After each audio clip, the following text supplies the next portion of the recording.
பல வருடங்களுக்கு முன்பு கைலாய மலையில் பார்வதி தேவி தனக்காக எப்பொழுதும் காக்கும் ஒரு குழந்தை வேண்டும் என்று நினைத்தார்.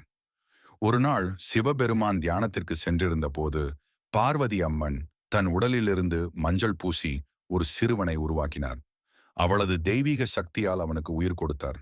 அந்த சிறுவன்தான் கணேசன். பார்வதி அம்மன், நீ என் மகன், யாரையும் எனது அனுமதி இல்லாமல் உள்ளே அனுமதிக்க கூடாது என்று கட்டளையிட்டார். கணேசன் அதை மகிழ்ச்சியுடன் ஏற்றுக்கொண்டான். சில நேரத்திற்கு பிறகு சிவபெருமான் வீடு திரும்பினார். ஆனால் அவர் உள்ளே வர முயன்ற போது சிறு கணேசன் அவரை தடுத்தான். அம்மா உத்தரவிட்டுள்ளார், யாரையும் உள்ளே அனுமதிக்க கூடாது என்று துணிவாக சொன்னான். சிவபெருமான் ஆச்சரியப்பட்டார். நான் உன் தந்தை சிவன் என்று சொன்னார்.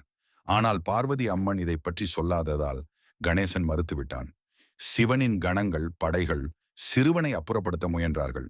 ஆனால் கணேசன் அவர்களை எல்லாம் வீரமாக எதிர்த்தான். இறுதியில் கோபமடைந்த சிவபெருமான் தன் திரிசூலத்தை பயன்படுத்தி கணேசனின் தலையை அறுத்தார். இதை பார்த்த பார்வதி அம்மன் மிகவும் துயருற்றார்.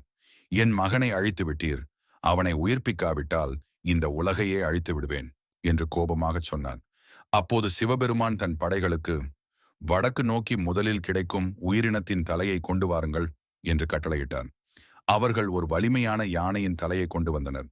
சிவபெருமான் அந்த யானையின் தலையை சிறுவனின் உடலில் வைத்தார் மற்றும் தன் தெய்வீக சக்தியால் அவனை உயிர்ப்பித்தார். கணேசன் மீண்டும் உயிர் பெற்றான். பார்வதி அம்மன் மகிழ்ச்சியுடன் தன் மகனை அணைத்துக் கொண்டார். சிவபெருமான் ஆசீர்வதித்து, இனி முதல் உலகில் எது செய்யப்படினும் முதலில் கணேசனை வணங்க வேண்டும். அவர் அனைத்து தடைகளையும் அகற்றுபவர், அறிவின் கடவுள் என்று அறிவித்தார். அதனால் தான் ஒவ்வொரு ஆண்டும் மக்கள் விநாயகர் சதுர்த்தியை மிகுந்த பக்தியுடன் கொண்டாடுகிறார்கள்.